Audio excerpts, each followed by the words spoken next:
Many Cadillac aficionados regard the 1976 to 79 Seville as one of the design pinnacles in the marque's history.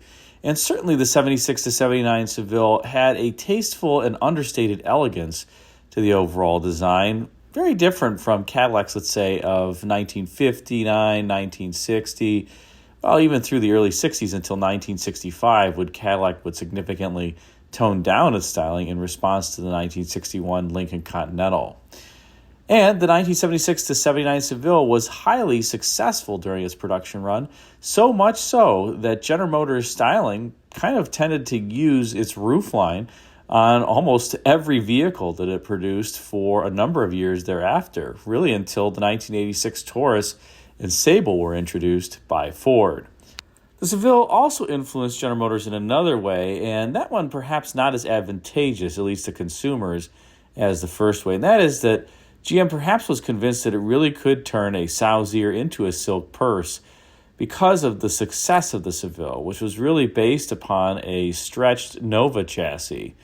Now, that's a little bit of a crude assessment of the Seville's underpinnings, but it's true. It really started with the Nova's X-body, and then the Seville got a 3-inch wheelbase stretch, but not a totally true statement. There were a lot of revisions made to that Nova chassis, including isolation, and really if you drive one of the 76 to 79 Sevilles, you're not necessarily aware of its humble beginnings. The Cadillac really did a nice job in terms of making something that was luxurious out of a chassis that really had pedestrian beginnings. And the Seville was quite luxurious inside as well, with, well, here optional leather seating areas, but very soft door trim and very thick carpets. And of course, you had a Cadillac-style dashboard and steering wheel. It was a place that one, let's say, felt a lot of luxury when they were sitting in the driver's seat. Actually, so much so that this relatively large Nova by today's standards actually felt overstuffed because the door panels were so thick and the seats were so thick that when you sit in one of these 76 to 79 Sevilles, if you're a taller driver, there's really not all that much room inside, I have to be honest. Now, the Seville could have looked significantly different from what ended up as the final production model. Here is an early model where it was badged the LaSalle. You can see LaSalle badging there on the header panel on the front as well as on the fender, and a LaSalle logo. And personally, I think that this car is actually more attractive than the final version of the Seville. Super clean body sides. Look at those toothpick A and B pillars. Those would never pass roof crush standards today. But the car is extremely handsome and very clean. No body side moldings here, although, of course, Cadillac dealers would have to make sure that you check that option box. And I do enjoy the skirted rear fender.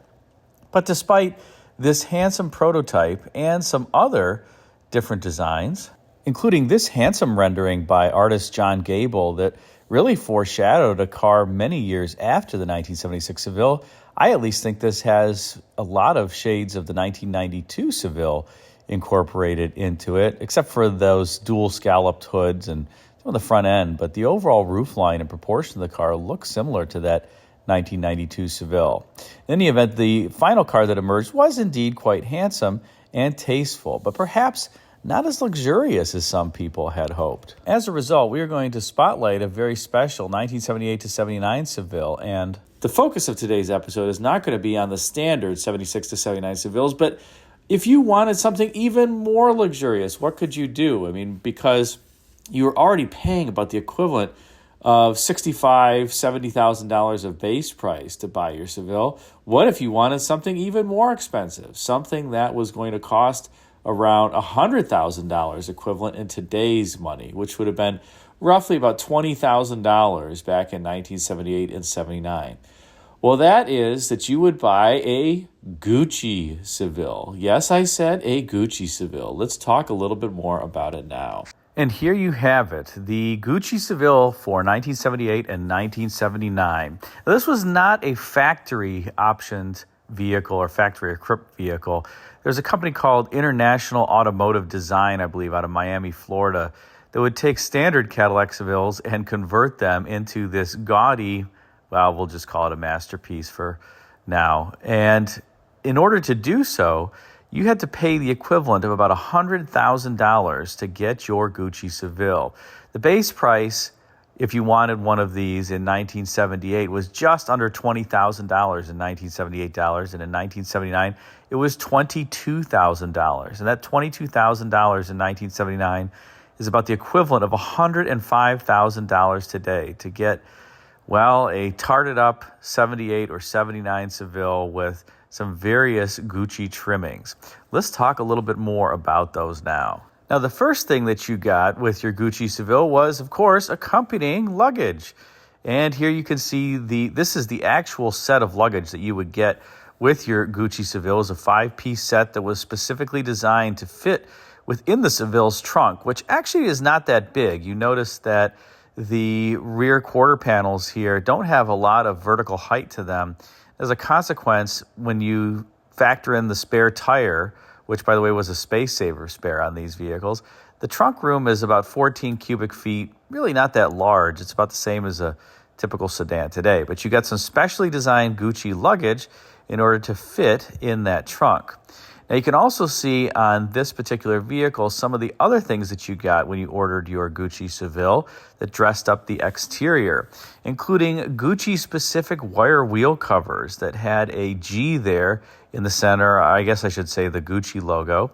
You did get a kind of half-padded vinyl roof or a rear cap vinyl roof to accentuate the overall luxury of your Seville. And you also got a special gold-plated hood ornament that had the Gucci logo and the Gucci logo just behind the front wheels there on either side of the car above where it says Seville. Let's take a look at some of these in a bit more detail now. And we'll look at them in a bit more detail first on this 1979 Seville Diesel Gucci edition. Somebody really wanted the absolute top of the line, I guess, and wanted a fuel-efficient Gucci Seville, so that's what they got here. But you can see that very gaudy, kitschy hood ornament that has the Gucci logo. And if we zoom in a little bit more, well, it's even more gaudy. It doesn't look any better, but that's what you got on your Seville. Now, I believe this was at least gold-plated, so there was some value to this particular ornament. And then let's take a look at the badging that you could see behind the front wheels. Notice it again has the Gucci logo, so you have to tell your friends that you don't have a regular Seville, you have something even more special. And as I mentioned, this is not only a regular Seville, this is a diesel, so you also get the diesel badging. Unfortunately, this person selected that diesel option, which gave you a 350 cubic inch Oldsmobile-sourced diesel underhood, although the gasoline engine in the Sevilles was also Oldsmobile-sourced. But this engine was just 120 horsepower compared to the gasoline engine that was around 180, I believe, horsepower. And no, there wasn't that much torque with the diesel either. And this car was pretty heavy, about 4,200 pounds. So 0 to 60 took about 19 seconds. Yikes. I will say my first car was actually a 79 Seville diesel, and it was very, very slow. I think it's probably the slowest car that I have ever driven to date. You actually had to drop back to pass on a 2-lane highway, but it did return pretty exemplary fuel economy. I used to get 25, 26 miles per gallon at the time, which I thought was pretty good. So there was a trade-off. You just didn't have any performance, but you did get miserly fuel economy. Lastly, let's take a look again at that awful vinyl roof that you got with this Gucci edition, although it was the signature Gucci fabric, and you did get the Gucci pinstripes as well as the Gucci nameplate there labeled on the lower driver's portion of the deck lid. You can see again here the unique wire wheel covers to this model. I think they just took the centers off, the Cadillac centers, used the same wire wheel covers, and then had Gucci centers that were made and put those on. But let's turn to the interior because that's where the fun really starts on these. And here you have perhaps the most over-the-top element of the interior styling. That is the headliner that you got in signature Gucci fabric. Now, the regular Seville just had a fabric headliner, a woven headliner. So a lot of General Motors cars by this point had gone to the mouse fur headliner that tended to droop over time. The Seville still had this beautiful fabric that was woven to roof bows, and you would expect that in the most expensive car that GM was selling at the time.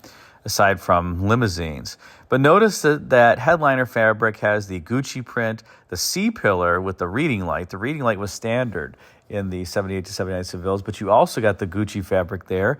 And you can see it's on the headrests on the front seats.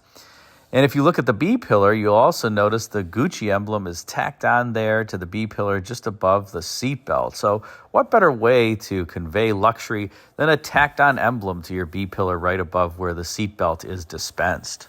Now, in addition to those locations having the Gucci fabric, you can see that you also got it on the rear armrest, and you got it on the front armrest as well. So you could at least rest your arms on Gucci fabric.